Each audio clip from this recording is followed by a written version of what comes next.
Every star you have ever seen will die. Not eventually, not in some vague, distant future. Scientists have calculated the exact era when the last star in the entire universe will burn out. When that happens, the universe will enter a darkness so complete, so permanent, so absolute, that no light will ever exist again. Forever. It sounds like the plot of a horror story, but this is what the physics actually shows. And the most disturbing part isn't when it happens, it's what comes after. Because after the last star dies, the universe doesn't end, it keeps going. For trillions upon trillions of years, in complete, total, permanent darkness, with nothing left but the cold, dead remnants of everything that ever existed. Astrophysicists Fred Adams and Gregory Laughlin published a landmark paper in 1997 called The 5 Ages of the Universe. It mapped out the complete future timeline of the cosmos, from the first stars to the last dying ember of energy. Scientists have refined these calculations ever since, using data from the Hubble Space Telescope, the James Webb Space Telescope, and decades of stellar observation. This isn't guesswork. This is physics applied to the most fundamental processes in the universe. And what it shows about our future should change how you think about every night sky you have ever looked at. Step outside on a clear night and look up. What you see looks permanent, fixed, eternal. The stars have been there your entire life. Your parents saw the same stars. Their parents did too. Every civilization in human history looked up at the same sky and saw the same stars burning in the same patterns. It feels like they will be there forever. They won't. Every single star you can see is burning fuel, hydrogen fusing into helium at temperatures of millions of degrees. This process is not infinite. Every star has a fuel tank, and every fuel tank has a limit. The sun, our sun, the star that makes all life on Earth possible, has enough hydrogen fuel for approximately 5 billion more years. That sounds like forever, but compared to how long the universe will exist after the last star dies, 5 billion years is nothing. It is less than a blink. Think of it like a candle. A candle burns beautifully. It gives light and warmth, but from the moment it is lit, it is counting down. Every second of burning brings it closer to darkness. Every star in the universe is a candle. Some are enormous candles that burn for billions of years. Some are small candles that burn for trillions. But they are all counting down. Right now. Tonight. As you read this. And this is just the beginning. Scientists divide the future of the universe into 5 distinct ages. Understanding where we are in this timeline is genuinely disturbing. We live in what physicists call the Stelliferous Era, the age of stars. It began roughly 150 million years after the Big Bang when the first stars ignited. It will end approximately 100 trillion years from now when the last star burns out. 100 trillion years sounds impossibly long. So let's make it real. The universe is currently 13.8 billion years old. The Stelliferous Era, the entire age of stars, the only era when light and warmth exist anywhere in the universe, lasts roughly 100 trillion years total. That means the age of stars represents about 1% of the total future timeline of the universe. Everything that comes after, the darkness, the cold, the dead remnants, lasts 99% of the time the universe will exist. We are living in the 1%, right now, in the brief window when stars exist. After the Stelliferous Era ends, what follows is called the Degenerate Era. Dead stellar remnants, white dwarfs, neutron stars, black dwarfs, slowly cooling in permanent darkness. This era lasts from 100 trillion years to 100 quadrillion years. For comparison, a quadrillion is 1,000 trillion. The darkness lasts 10,000 times longer than the entire age of stars. But the worst part hasn't come yet. Not all stars die the same way, and understanding how they die tells us something deeply unsettling about the future. Massive stars, the ones 8 or more times the mass of our Sun, burn fast and die violently.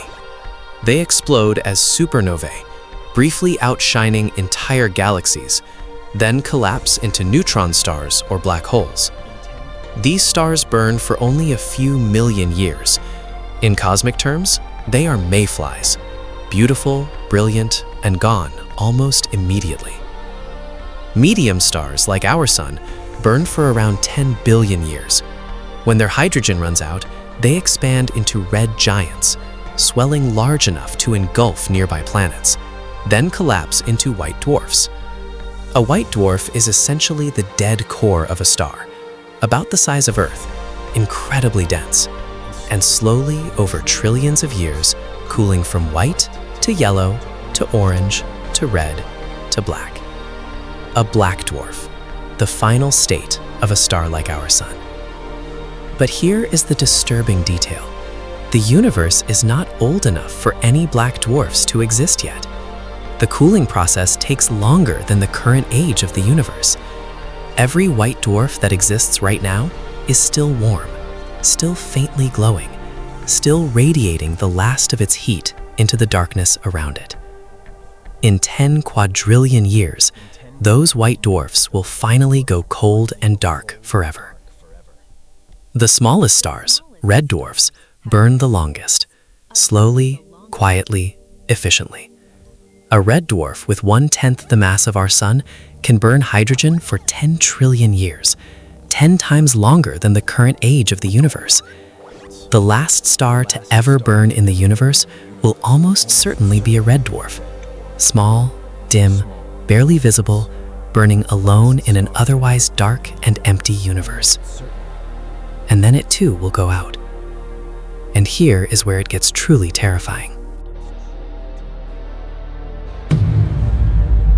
When the last red dwarf finally burns out, somewhere around 100 trillion years from now, the Stelliferous ends.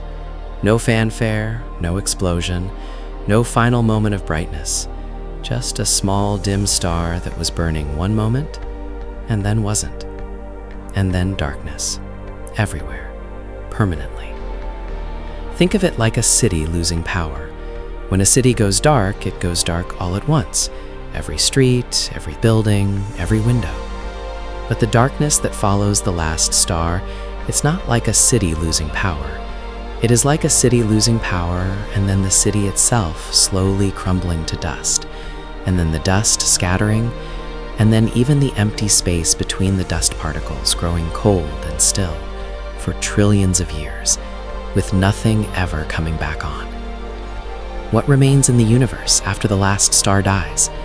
Dead stellar remnants, cold white dwarfs fading to black, neutron stars spinning slower and slower over billions of years until they barely rotate at all, and black holes, enormous gravitational monsters that consumed entire galaxies, still there, still massive, but now surrounded by absolute darkness with nothing left to consume. Even black holes don't last forever. Stephen Hawking calculated that black holes slowly evaporate over time through a process called Hawking radiation. A black hole the mass of the Sun would take 10 to the power of 67 years to evaporate. A supermassive black hole, the kind found at the center of galaxies, would take 10 to the power of 100 years, a number so large it has no meaningful comparison to anything in human experience. But eventually, every black hole evaporates. The last one releases its final burst of Hawking radiation, and then nothing. No matter, no energy, no light, no heat, no movement, no time as we understand it. Just cold, empty, infinite, forever. Here is something worth sitting with. Every night sky humans have ever seen, in every culture in all of history, was full of stars. Ancient Egyptians navigated by them. Polynesian sailors crossed oceans using them. Every poet who ever wrote about the night sky, every child who ever made a wish on a shooting star, every person who ever felt small and humbled looking upward, they all looked at the same burning lights we look at tonight. We have always had stars. Every human generation that has ever existed has had stars. But in the full timeline of the universe, the age of stars is extraordinarily brief. We were born into it by chance, or by necessity, because without stars there is no energy, no planets, no life. The universe can only produce beings like us during the age of stars. We could not exist in the darkness that follows. Which means we are not just lucky to have stars. We are only possible because of them. Life itself is a product of the Stelliferous Era. When it ends, the conditions that allow anything like us to exist will end with it. The last humans, or whatever intelligent beings exist that far in the future, will watch the last star die. They will know it is the last one. They will have calculated it. They will know that when it goes dark, the universe enters a state it will never recover from. They will watch that final dim red light flicker and go out. And the universe will enter a darkness that lasts longer than everything that came before it, combined, 1,000 times over.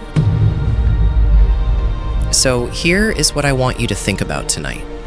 The next time you look up at the stars, you are looking at something temporary, something that exists in a brief window of cosmic time. The age of stars, the only era when light and warmth and life are possible anywhere in the universe, is happening right now, tonight, above you.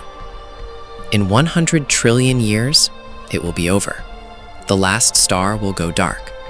And after that, a darkness so vast and so permanent that the entire age of stars will look like a single spark that burned for 1 second and went out.